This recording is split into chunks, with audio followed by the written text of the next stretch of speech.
Assalamualaikum warahmatullahi wabarakatuh. Teman-teman semua, bertemu lagi dengan saya Ko Susanto. Di kesempatan kali ini saya akan berbagi informasi ke teman-teman semua ya. Ini terkait dengan kesehatan juga teman-teman ya. Ini terkait dengan stroke teman-teman ya, kejadian stroke ya yang sering dialami oleh banyak orang ya seperti itu ya. Nanti di sini saya akan jelaskan sesuai dengan cerita asli saya secara real ya, tidak mengada-ngada, dan ini asli saya saksikan sendiri ya, saya alami sendiri ya dalam merawat pasien stroke teman-teman ya. Bagaimana terapinya, bagaimana pengobatannya, dan berapa lama recovery-nya ataupun perkembangannya seperti itu nanti saya bahas satu persatu, dan jangan sampai di skip atau dilewati ya. Tonton dari menit ke menit sampai habis biar teman-teman nggak gagal paham. Dan jangan lupa yang belum subscribe, silahkan subscribe biar tidak ketinggalan info menarik dari saya selanjutnya. Dan jangan lupa tekan gambar loncengnya juga biar teman-teman bisa lebih update di video saya selanjutnya seperti itu. Oke, langsung saja ke pembahasan teman-teman.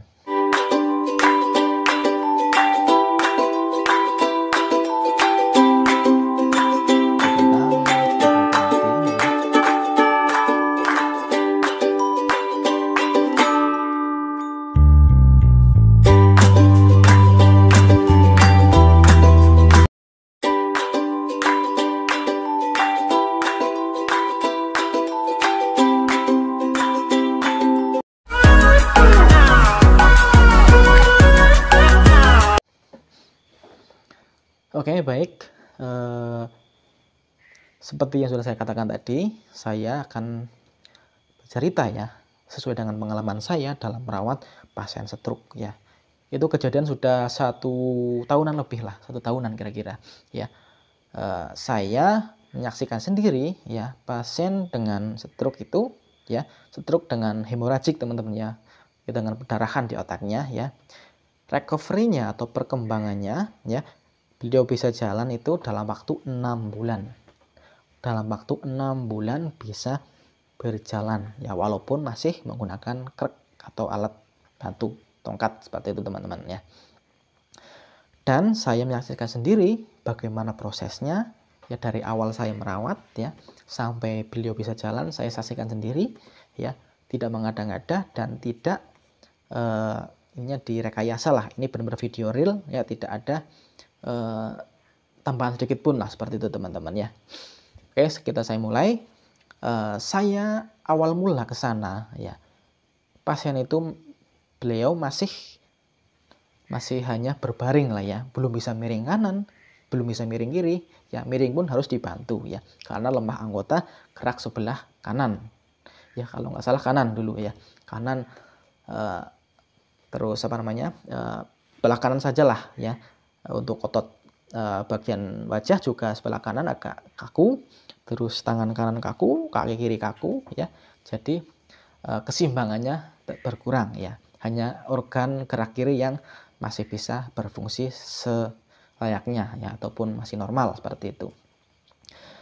Saya ke sana posisinya masih hanya berbaring teman-teman, hanya berbaring ya. Paling ya minum dibantu, makan dibantu, terus BAB dibantu, pipisnya juga dibantu ya oleh keluarga ya. Jadi ke sana saya benar-benar hanya bisa tidur berbaring, nggak bisa ngapa-ngapain ya, nggak bisa ngapa-ngapain ya.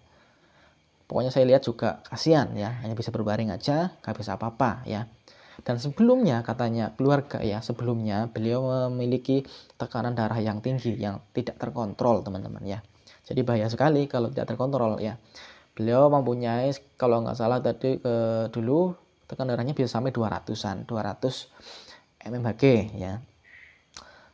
Kebetulan beliau sedang lagi rajin-rajinnya olahraga ya, olahraga.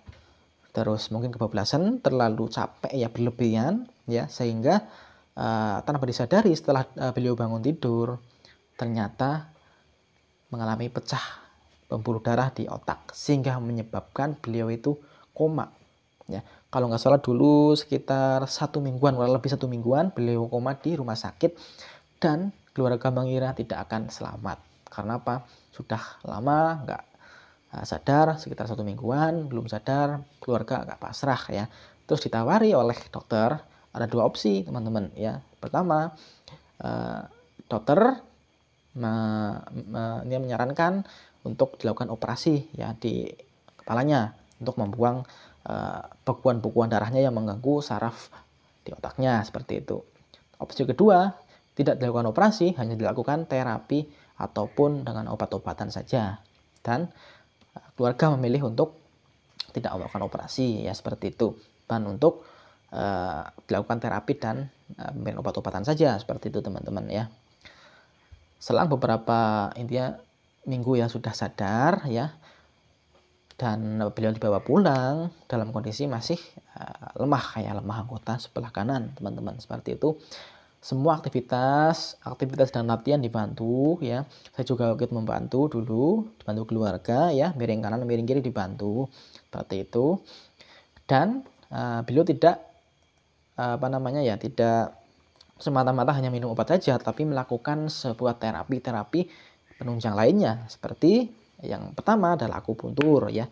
Ini juga dipercaya dapat membangkitkan sel-sel saraf ataupun saraf yang tadinya mungkin lemah, dibangkitkan lagi oleh daya dari akupunturnya ya, dari listrik akupunturnya, sehingga otot-otot dan sarafnya itu bisa bangkit kembali seperti itu ya. Kurang lebih dulu saya itu menemani sekitar bisa kayaknya 5 kalian lebih kayaknya loh akupuntur. Terus selain itu juga ikhtiar lagi dengan pijat ya, kebetulan saudaranya juga tukang pijat khusus ya, pijat saraf lah intinya. Beliau juga pijat juga, kayaknya lebih dari 5 kali juga seperti itu. Terus selanjutnya lagi kalau nggak salah, oh ya, sinar infrared juga atau terapi sinar juga di rumah sakit ya seperti itu. Dengan fisioterapis seperti itu ya.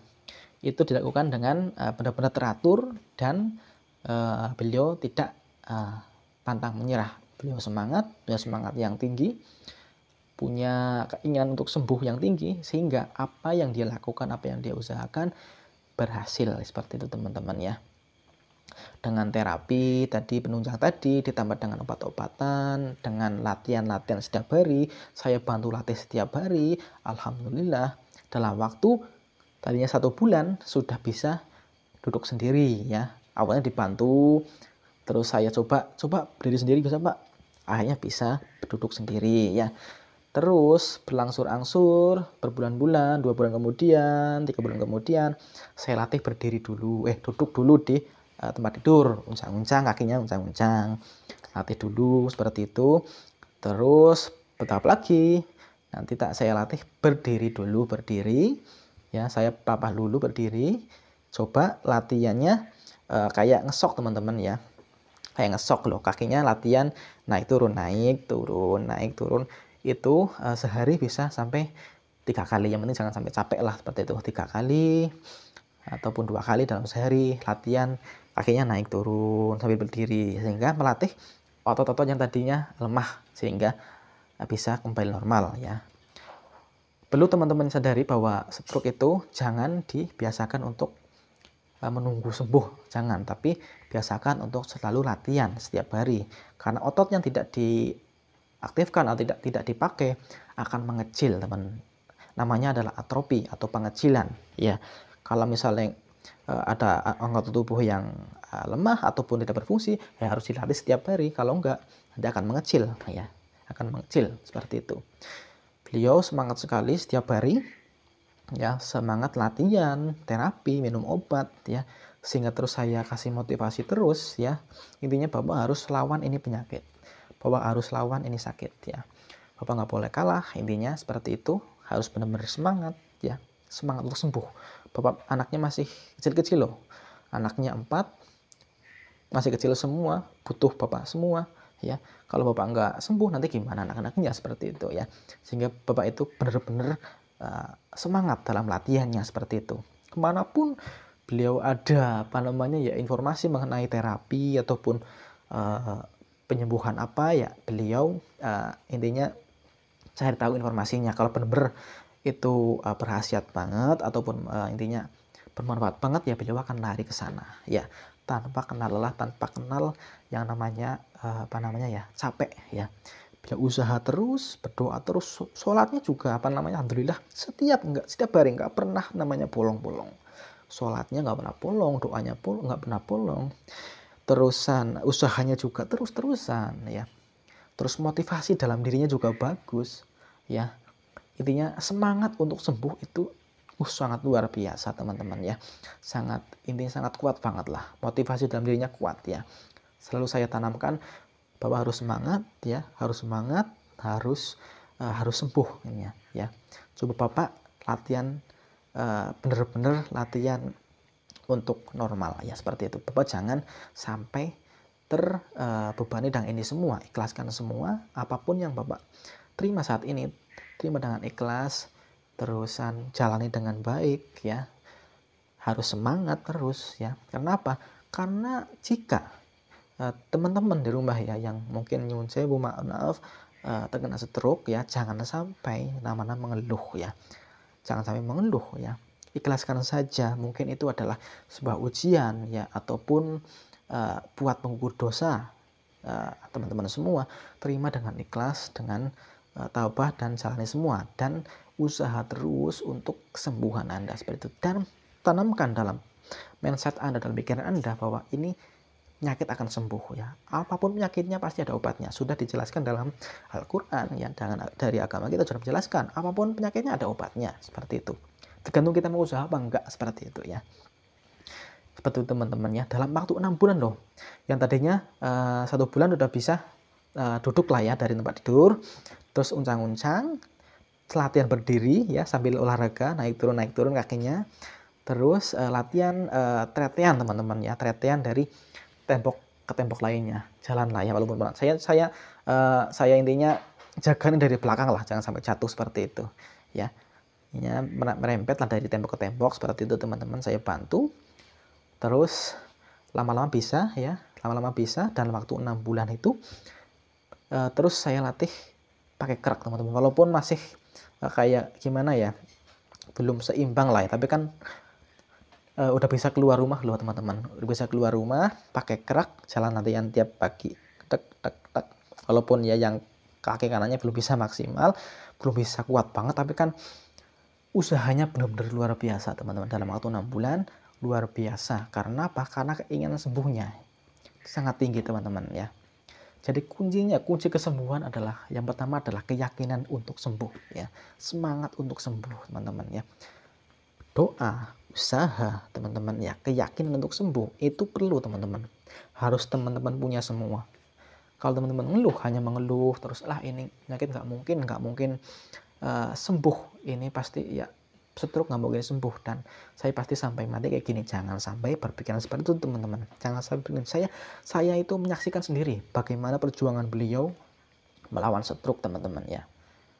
Jadi jangan pernah teman-teman di luar sana yang mengalami stroke, jangan pernah patah semangat, jangan pernah mengeluh.